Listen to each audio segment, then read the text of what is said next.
Ding, ding, ding, ding, ding. Welcome to Talking Pictures Trivia, the podcast in which a group of Welcome to Talking Pictures Trivia, the podcast in which a group of B-side. Welcome back to another B-side. I'm Tom here, and today we're going to be looking at this idea of the objective correlative. This is something that was mentioned, or I mentioned it rather, in the film Afterlife, in our conversation there. And I think I either didn't explain the term clearly or possibly even misused it.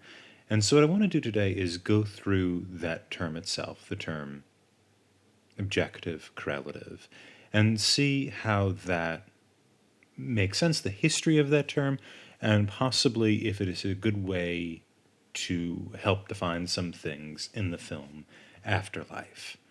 All right, so let's get into it. So in the film Afterlife, there is one character, Takashi, a young man who died in the Second World War, and he's been working at this sort of what we described in the podcast as a DMV to the afterlife, this building where people who have died go. They have to describe one memory, which is reenacted and recorded, and that single memory is what they can take with them into the afterlife. It's the only thing about their life which they take. The people who work there fail to capture a memory.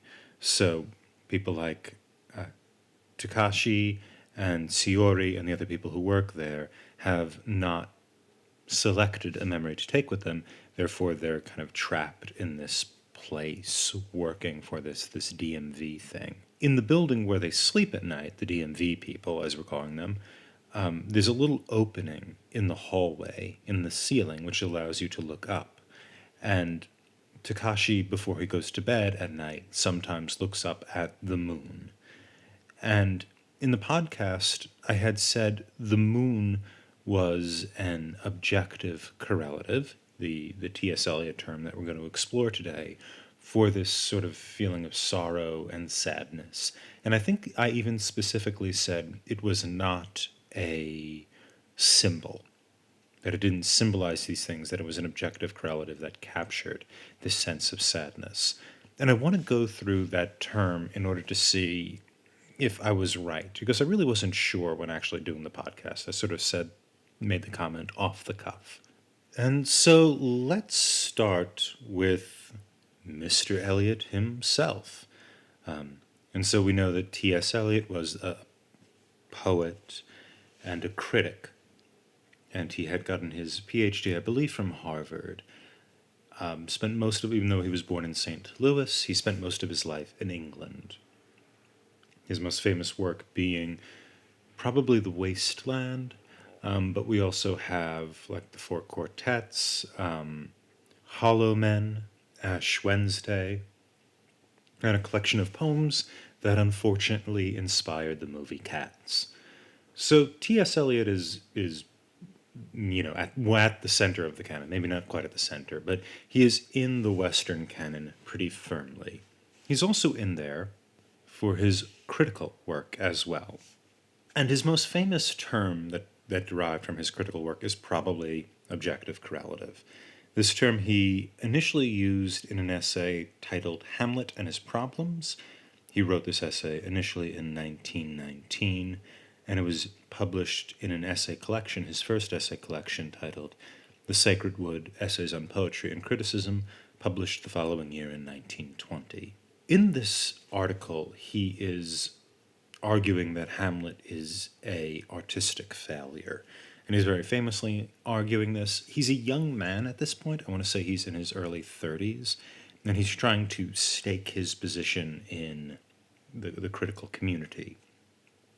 And so he's making this grand claim. He sort of cuts against it later in his career, but in this article, he's trying to make a larger claim about Hamlet, really in order to make some noise for himself.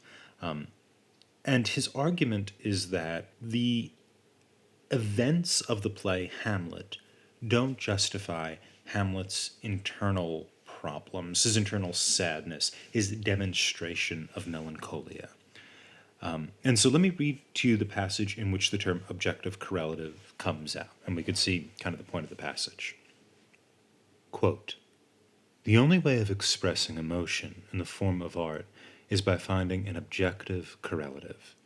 In other words, a set of objects, a situation, a chain of events, which shall be the formula of that particular emotion, such that when the external facts which must terminate in sensory experience are given, the emotion is immediately invoked.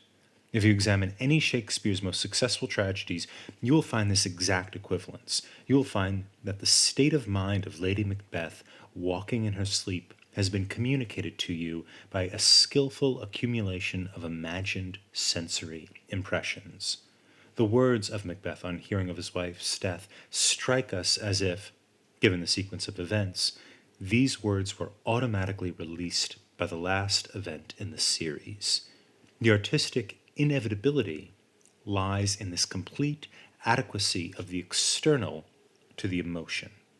And this is precisely what is deficient in Hamlet.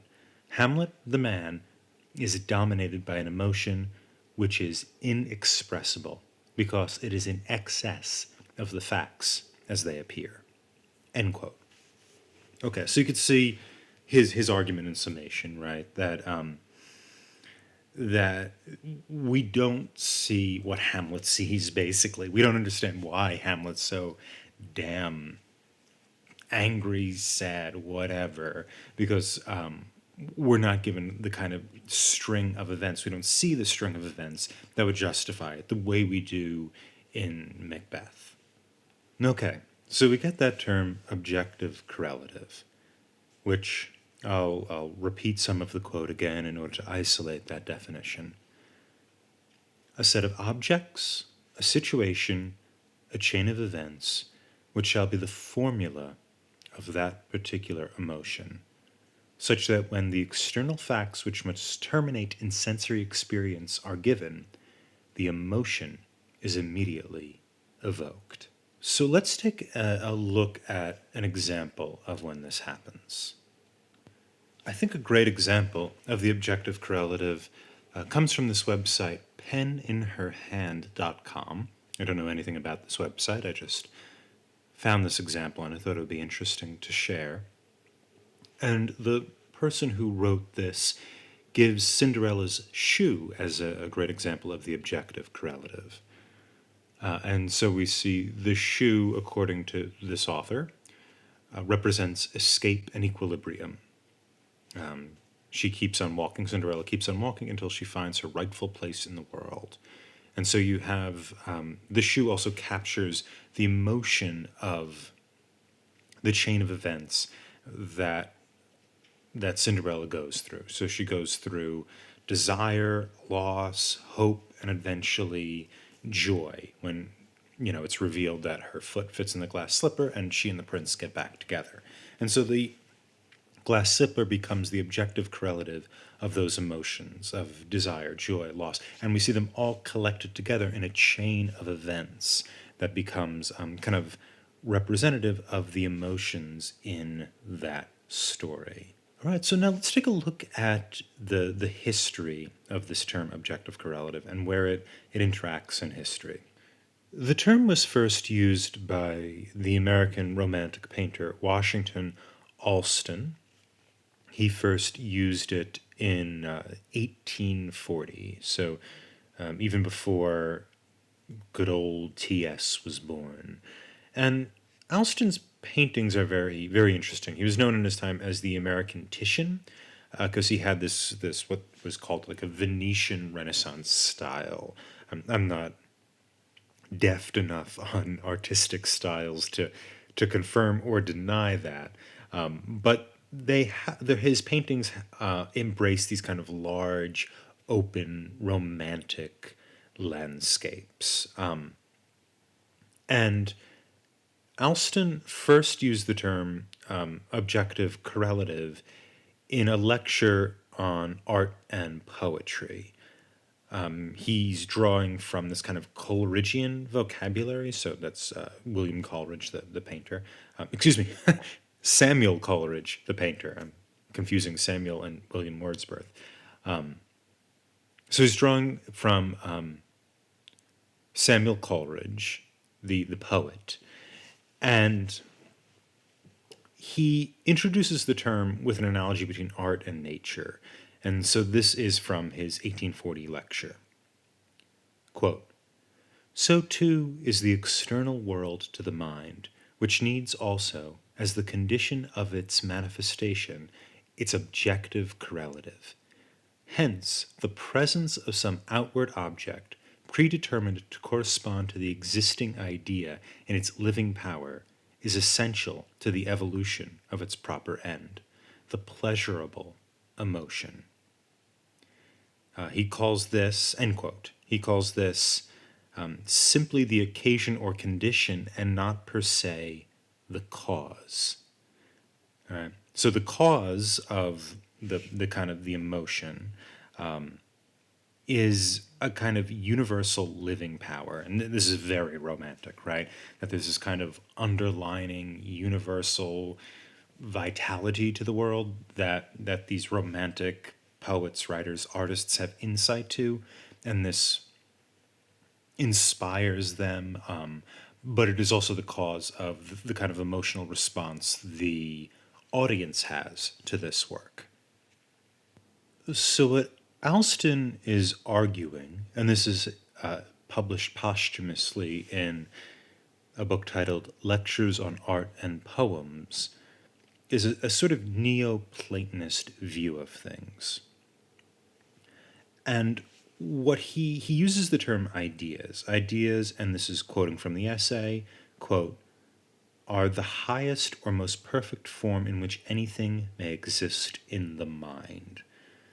All right, this connects to Neoplatonism, as you can imagine, because Plato postulates that there's these forms that aren't in the kind of material reality you and I are experiencing, but are just sort of out there in the ether.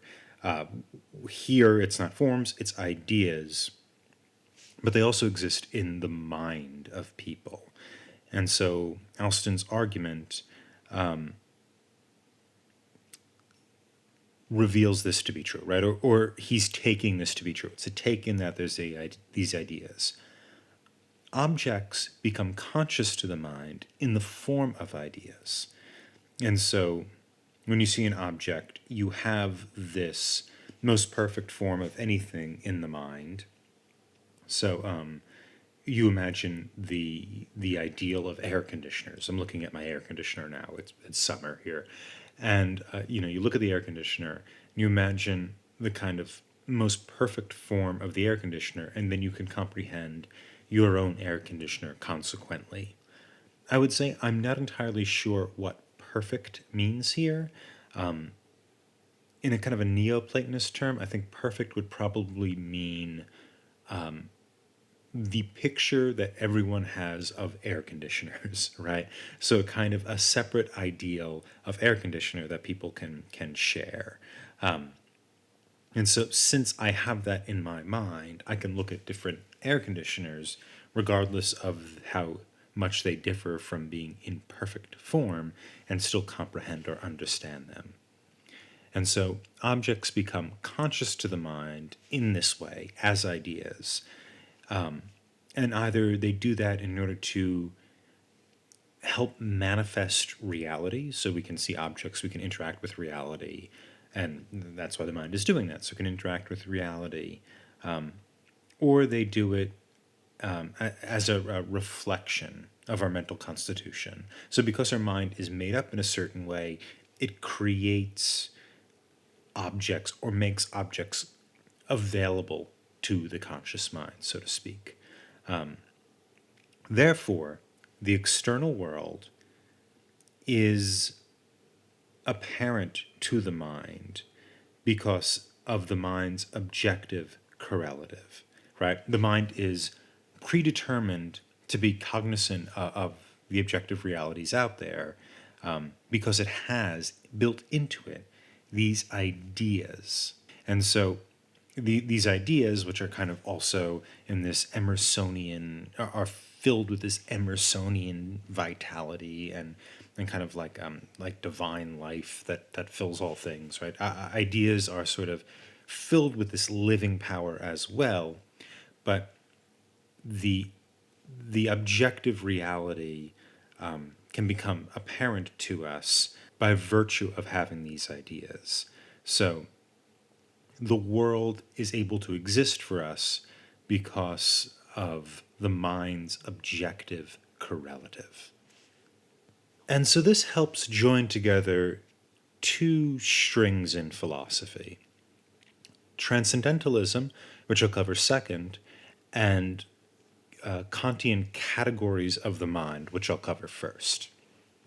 And so Immanuel Kant, a German philosopher who worked in ethics, in metaphysics, he covered a great deal of territory. In one of his initial great works, The Critique of Pure Reason, Kant discusses this idea of categories, somewhat inherited from Aristotle, but certainly his own. And for Kant, we cannot know something in itself. We're not able to make any kind of intrinsic divisions between different things in themselves. And so what does this mean? For example, we'll go back to my air conditioner, my famous air conditioner. We can say, I know the air conditioner. It is so heavy. It is, 18 inches long, 12 inches high. It plugs into the wall, etc. It's brown. What Kant would say was, well, you know its height and length, but you don't know it in itself. That's kind of an external category of the object. The object has a thingness in itself that is independent of height, length, its function, etc. And what you're seeing is appearance, right? Whatever lies behind the appearance, whatever is of the air conditioner that generates its appearance, you don't have access to. That you're just looking at these different qualities of the object. And Kant is suspicious that we can discover the essential categories. That we can discover the essentialness of the object. However, Kant would say, and he says this in Critique of Pure Reason, which was published, I want to say either the 1780s or 1790s. I honestly don't remember. But what Kant is saying is that there's these categories that are pre-existent in the mind that allows us to look at the object and put the object into our own psyche via these categories. And so he outlines, to start with these categories, what are called four judgments. A judgment, or an objective empirical judgment, allows us to refer to objects in their, rather than a subjective connection with sense impression. So this would be an objective way of referencing objects. And taking from Aristotle, Kant outlines four respects, four things which we can classify any judgment: quantity, quality, relation, and modality. So in each of these respects, these are moments of judgment, right? That's what he would call them, ways of looking at something and judging it to be what it is in an objective sense, not judging it like if it's a good air conditioner or bad, but judging that it has size, weight, etc. And so judgments can be universal, particular, or singular. That is, the example from the Stanford Encyclopedia of Philosophy, a great resource, I would recommend this to anyone, is a universal judgment would be all swans are white. A particular judgment would be some swans are white. A singular judgment would be that swan is white. Fred the swan is white. And so using these three categories, universal, particular, singular, and these four larger classifications, quantity, quality, relation, modality, we end up getting, at the intersection of these things, 12 pure concepts of the understanding. Under quantity, unity, plurality, totality. Under quality, reality, negation, limitation. Under relation, we have inherence and subsistence, causality and dependence, and then lastly, community, or reciprocity as it's sometimes called. And then under modality, we get possibility, existence, necessity. That is kind of the Kantian element of it, which is anti-Lockean, right? If we think of John Locke, the late 17th century philosopher, he had the famous idea of the tabula rasa, right, which is the blank slate. That we come into the world knowing nothing, and we just are sort of impressed on with all of the sense that we encounter when in the world. Kant is the opposite of Locke. Kant is saying we have these categories of the mind that I just mentioned, and we use those to understand objects in the world.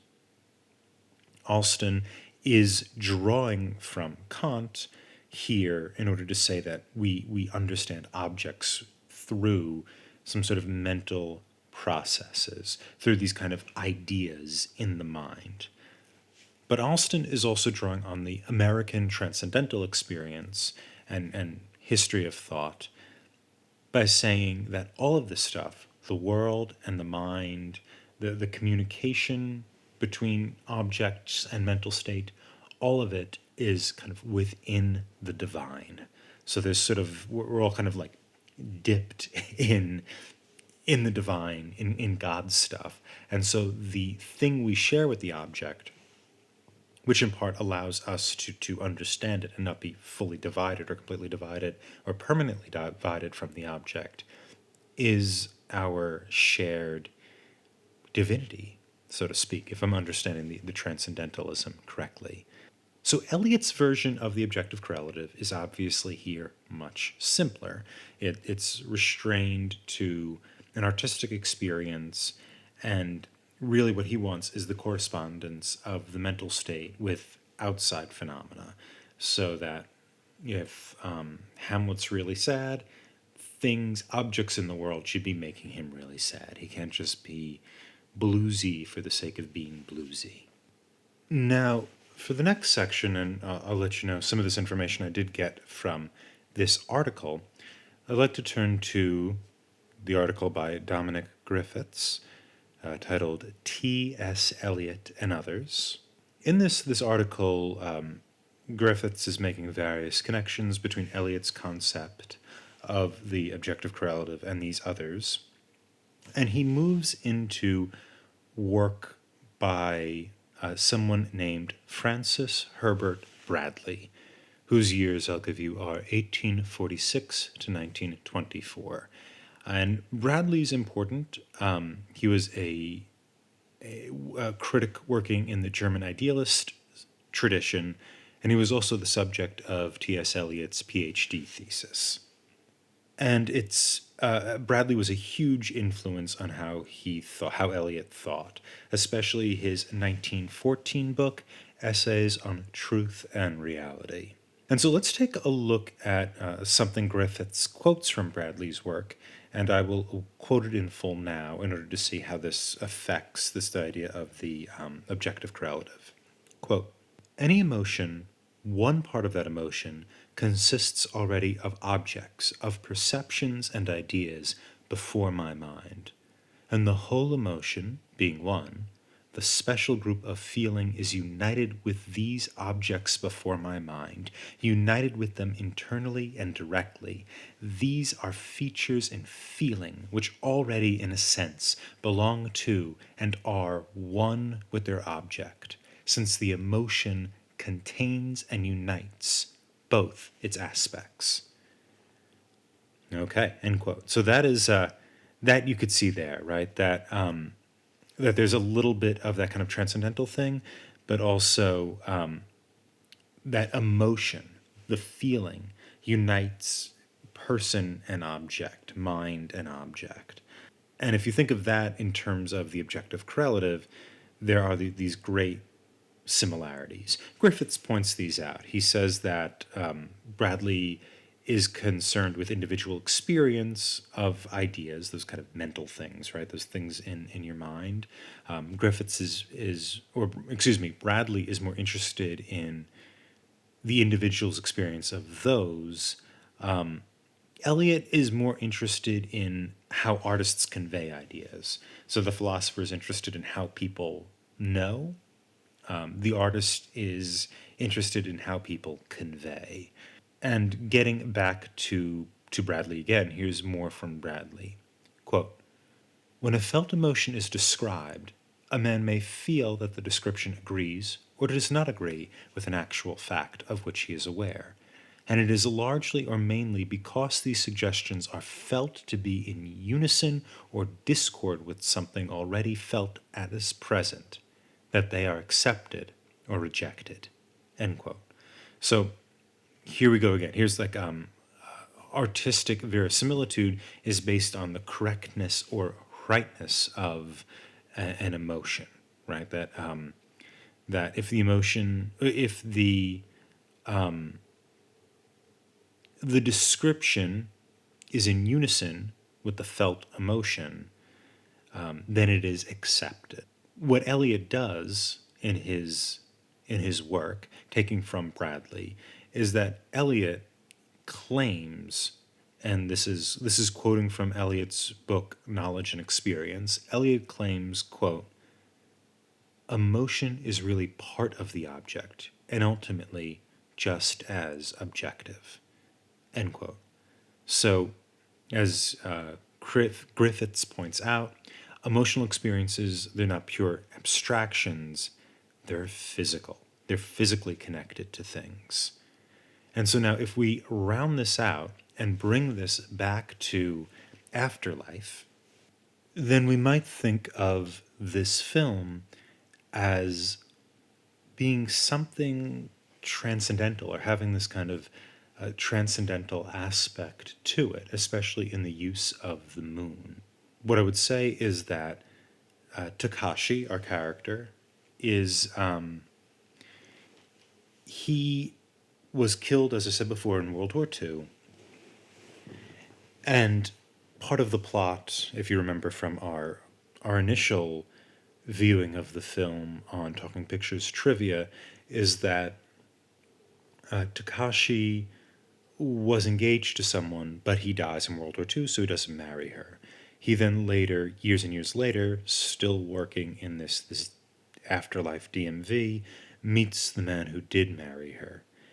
And he also discovers, after she dies, the memory that she, his fiancée, took with him was the memory of the two of them sitting on a park bench before he was to leave for World War II.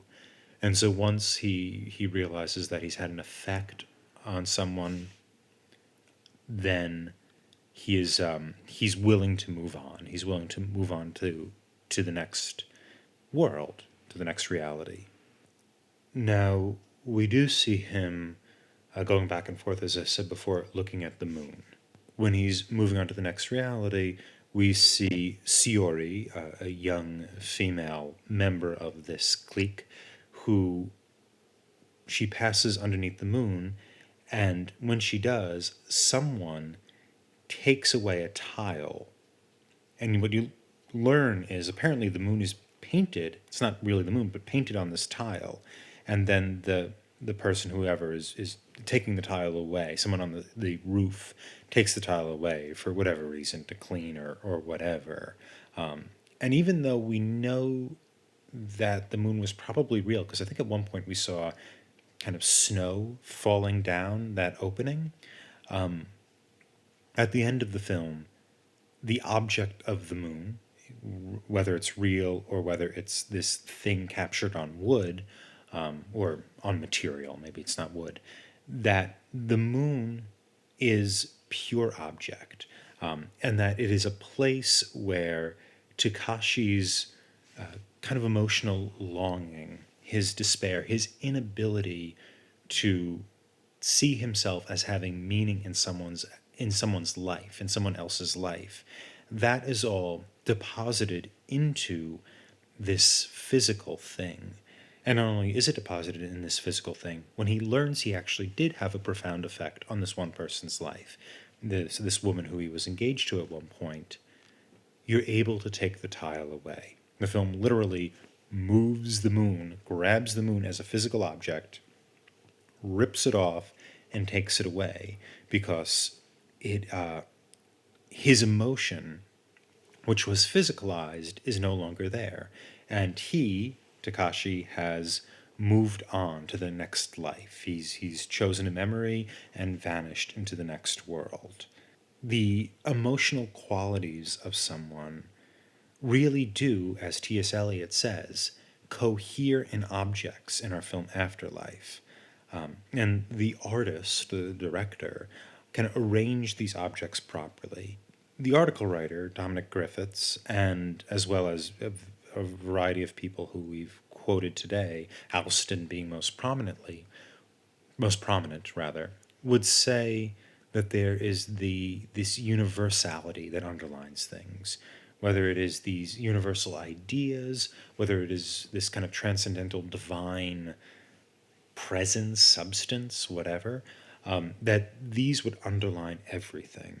Now, the open question I have is that I wonder if that's true in this film Afterlife. I wonder if the director sees a kind of universal substance connecting all things together. It is a metaphysical film. It is a film about dying and transcending on, and it supposes an afterlife. It supposes a metaphysical reality beyond the physical world.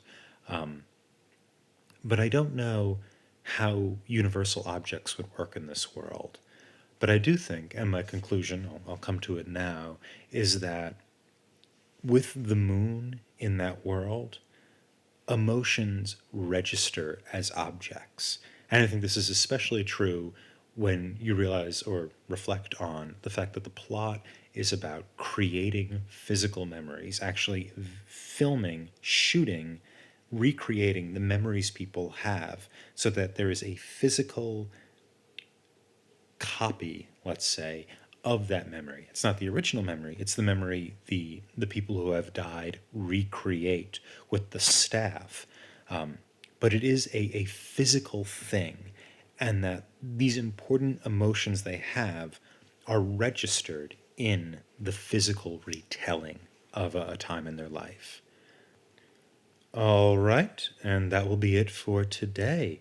Thank you for joining us, and I'll see you on the next B-side.